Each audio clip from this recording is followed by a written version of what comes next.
Oh la la la eh. La la la la la la. Oh la la la la la oh le le. Oh la la oh le le. La oh le le. La le le.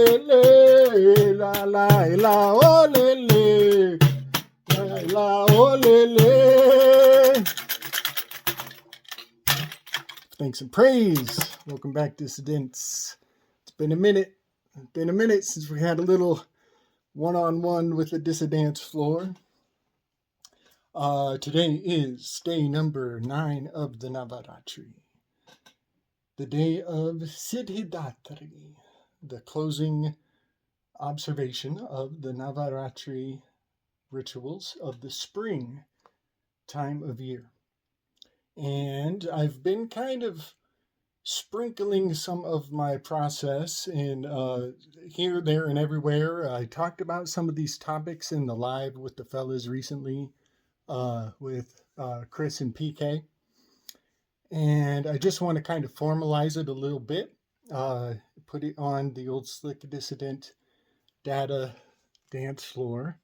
Having a great deal to do with formalizing this adjustment of the adjustment card going up into Leo, as it is card number 8. This is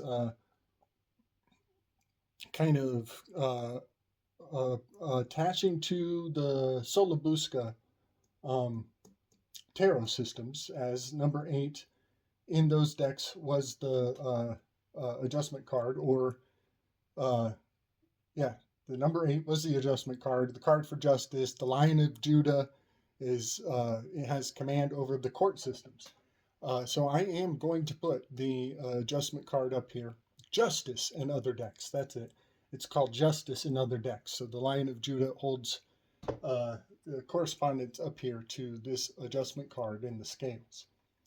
I'm dropping the Lust card into the Lupus, which is the wolf, in the Libra constellation. And before it was specified as a wolf, even amongst the Greeks, it was often generalized as the beast. You know, the wolf is that no ital lupop. It's the prowling threat on the outskirts in the perimeter, as the Lupus constellation is the outlaw, much like Caput Garrett Lapinum. Let him wear the wolf's head. The Lupus constellation is just removed from Libra, just outside of Justice. So the outlaw of the beast of the Lupus is officially down here. And part of what I want to convey that solidifies this is the correspondence of this card to Jekyll Island. Also, the shape of Georgia, the state at large, is in the shape of a lyra harp, or a zither harp, a very specific type of harp. And as well, Georgia, the entire state, occupies the quadrant of the zodiac where the harp is in the constellations in sequence. So finding the zither harp in the lap of Georgia, George Washington is mythologically said to have played the zither harp. It really is potent, as I mentioned in the past. This is the CNN, the Kabbalah News Network. It's their main headquarters. Atlanta, Georgia, is pretty much the resonating chamber from which the music that they play everybody to sleep is emitting out of. And Atlanta, Georgia is 111 miles away from the Georgia Guidestones if you go through Athens, Georgia. If you go through Athens, Georgia, you get the 111 miles away from the Georgia Guidestones.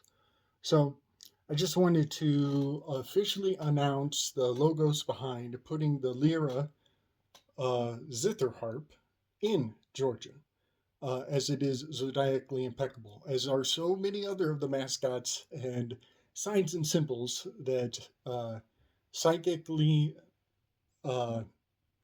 associate to what we call the realm.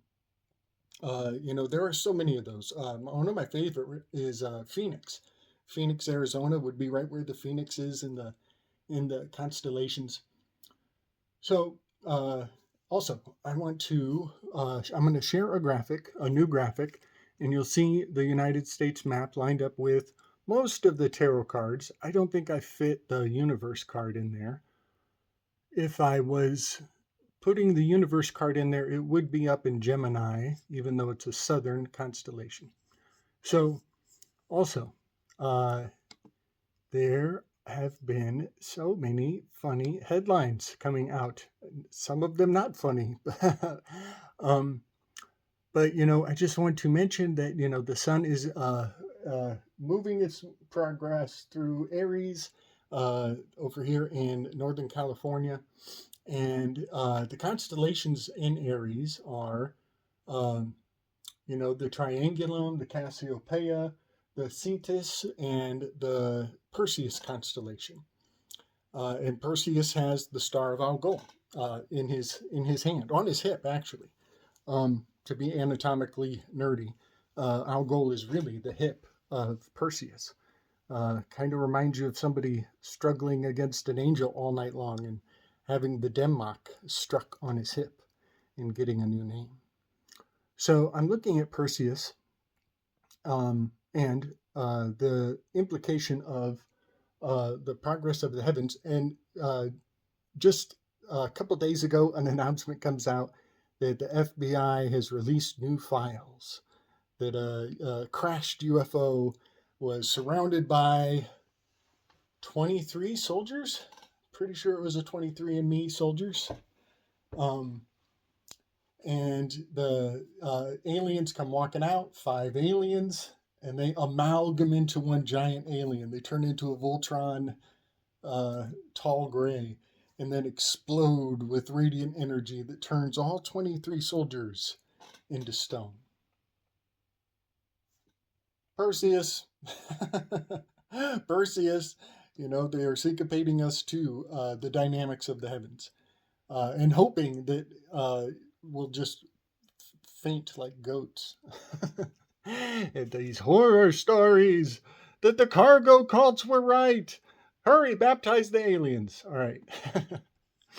Also, just kind of buzzing on the significance of the bringing of the One World Court in Kings County, District 9, and the perpetual drilling of the symbol of this card into our hero paradigms. Superman has always been very correspondent to the Great Diamond. The Great Diamond is an asterism. It's not a full constellation, and it is comprised of 4 stars. One is Arcturus, one is Spica. The other one is connects to Leo. I think it's like Danuba, and I think the top star. I'm not going to guess. I'll bring the graphic. I'll bring the graphic of the Great Diamond. Now, this Great Diamond is very important mythologically, as this is the adamantine gate from Milton's Paradise Lost, through which Satan passes transdimensionally and comes to the Garden of Eden and infiltrates into the newest creation. And I think we even have a guess on what day he landed. But so the adamantine gate is the Great Diamond that's abbreviated GD. The fallen ones in Milton's Paradise Lost could not say the name God. They were unable to. They had to think of other names to attribute to God. And a great many people still to this day are very superstitious about the word God. Some of them would abbreviate it with the G D. Great Diamond. The Great Diamond, GD. It is also very close to the dogs of the fall, which are Canis Venatici. They are not the dogs everybody thinks of. In fact, they're the dogs that almost nobody ever thinks of. They're the most rarefied of these truths. And Canis Venatici is an anagram for Vatican science. These dogs are on a leash. These are the tamed dogs. They're trained, but they're also in service. The dogs of Canis Major and Minor, they are wild. They are up in the spring where everything's optimistic. These dogs are going into the fall. All right, Superman just came out, and the symbolism of the Fortress of Solitude is absolutely fully correspondent to the symbolism of the adjustment card that I'm speaking of regarding the One World Court in District 9, New York. And in the new release, they're going to be kind of weaving in the mythology of Lady Superman, Supergirl, and I forget her name. Michaela, maybe? She might be Michaela, like Jordan Peterson's daughter. And she has a dog with her, and man, I forget his name. But this is actually really telling as I see the old Rider Waite, white Vestal Virgin soothing the lion. I see that as correspondent to the old Leo tarot card that would have been in the New York District 9 as Augusta, Maine. We're in August. Maine is the capital of Augusta. And so the lion's mane is highly intrinsic to the territory system. But the Crowleyan switch is bringing in the adjustment card in place of it. And that symbolism is wonderfully exemplified, not just by the Fortress of Solitude, looks like the shoulder pads of the character on the adjustment card, but he's also being lifted up by these big orb-headed robots and getting a dose of sunlight. Well, the orb-headed robots are the orbs on the adjustment card. And I'm putting the Chariot card on this graphic as well, because Chariot is right next to it. And I'm thinking about the Superman Chump, when Chumpster got shot up with that ear-castrated event. I'm just thinking of, this is the transition we're moving out of with Mars right now. Mars is progressing out of Cancer, and it's about to move into Leo, where the moon is today. The moon is in District 9, Kings County, New York. So the release of Superman is highly correspondent to the truth of the sky above us that so few are paying attention to. And just days before I learned that there was a new preview for Superman has been released, the teaser, if you will. I see a bunch of dudes getting deported. Their name is Khalil. His name is like, yeah, Muhammad Khalil is the guy's name. And I'm looking at him and the dude behind him with the big furrowed eyebrows. And I'm like, wow, these look just like the Kryptonian invaders from the planet of Krypton, the other super bad guys who got locked away in a great diamond and cast into the sky. It looks like a sheet of LSD. They got trapped in the LSD. These evil demons are in the LSD and they're thrown into the heavens as a prison, in a prism that is very iconic. It's very iconic. But again, is the great diamond in the sky of the great diamond asterism. All right, yeah. Chump Cabinetry is banging hard on the DC comics. The DC comics. I often ponder if there is legitimate antipathy between the Rider-Waite symbolic framing versus the Crowley's Thoth symbolic framing. And I think there is. I think the Theosophists lean more heavily on an older program of the Rider-Waite being embedded into the American psyche. And I think the Thoth deck is a late arrival, but it's not that late. It's been around since the CIA was launched, right? So, as well, there was a lady who was snatched up off the street for talking some international malarkey, and she's a immigrant, of course, and so the trauma of it has to be uh, captured and broadcasted and amplified to the utmost. This is the Schadenfreude. This is the pleasure from other people's suffering that Oranos speaks to in a major way. That number 6. So she gets snatched up. She's surrounded by dudes in masks. It's a horrible tragedy, and we just happen to be helplessly onlooking. We're helplessly onlooking when Rumisa Ozerk is kidnapped in broad daylight. Nobody helps. It's all horrible. It's all Schadenfreude. Her name is an anagram for Rome's security. Rome's security. And sure enough, the guys who picked her up, they're the Department of Homeland Security. It's an anagram for her name, so it's almost as though she might work for them, might be what's implied there. Yeah, all of these crisis actor events, they're going to rip at our heart, and the only solution, the only uh, separation, as desperate as it sounds, uh, is that it's fiction. This is fiction, scientific. Know that it is fiction. All right, y'all. I'm gonna call it on that. No, no, no, no, no, no, no. Also, today I had the glorious pleasure of reviewing Plato's Symposium, and there's the most complicated and convoluted lesson in Plato's Symposium is there are quite a few on the very last lines of the Symposium. So I think this would be the second to last riddle in the Symposium, and it has a great deal to do with the musical chairs that end up being articulated by the characters. And so Socrates is in the number 7 seat. He says 3 times, "There is nobody between myself and Agathon." Agathon's name means good.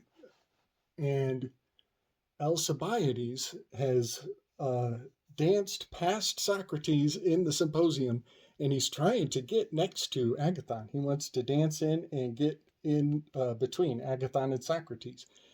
Uh, Furthermore, Alcibiades, the drunken interloper, he wanted to have the lightning bolt embalmed onto his heraldry. And this was him trying to imbue the spirit of Erato. The lightning bolt that he wanted on his shields is because he wanted to be considered sexy. He wanted that attractiveness. He wanted the magnetic charisma. He was seeking the charisma of Erato by putting the lightning bolt on his shield. So the number 8 is trying to get with the number 5 by sitting in the number 6 position. Socrates calls him out and says, "You're not drunk, fool. You're not fooling anybody." And Socrates invites Agathon to switch seats to move up to the number 8 spot. And this dynamic musical chairs is really fascinating. It's a fascinating little riddle. But I believe that what this is telling us is that there is compulsion to adjustments, like the flip of the seats between 3 and 4 with Eryximachus and Aristophanes. They switch speaking order, but they don't switch chairs. They actually stay in their seats, but the speaking order is flipped. And this is where the hiccups happen. And I relearned that the hiccups were cured by a sneeze. Aristophanes' hiccups did not subside until he resorted to the tickling of the feather on his nose. That is the advice that Carl Jung gave to Bill Wilson of Alcoholics Anonymous. He told him that let the greater spirit prevail. You must use a more commanding spirit to overcome the minor spirits in your life. And that's exactly what Aristophanes experienced when he had to resort to the feather so he would sneeze to get rid of his hiccups. It's really fun. So the musical chairs over here, it is drawing my attention to the planetary associations, which I don't think I have on here. But the planetary associations in the Enneagram has Saturn in the number 8 spot, the controller domineering with the shadow of lust, and has Mercury in the number 5 spot. And at the end of the symposium, number 8 has fallen to the number 6. The number 5 has risen to the number 8. The movement, the 8s, 9s, and 1s are in the action group. The 7s, 6, 5s, 4s, 3s, 2s are all sitting passively. So yeah, I'm thinking of what happens when we bring Mercury, planetary association, into the number 8 spot. What happens between cortisol, this is the muse of tragedy, this is the muse of dance. What happens when we bring oxygen to answer the debt that adrenaline puts us in? Adrenaline puts you in an oxygen debt, hard and fast. I think that is the catharsis that is intrinsic to the process, the purpose that tragedy has served in everybody's life.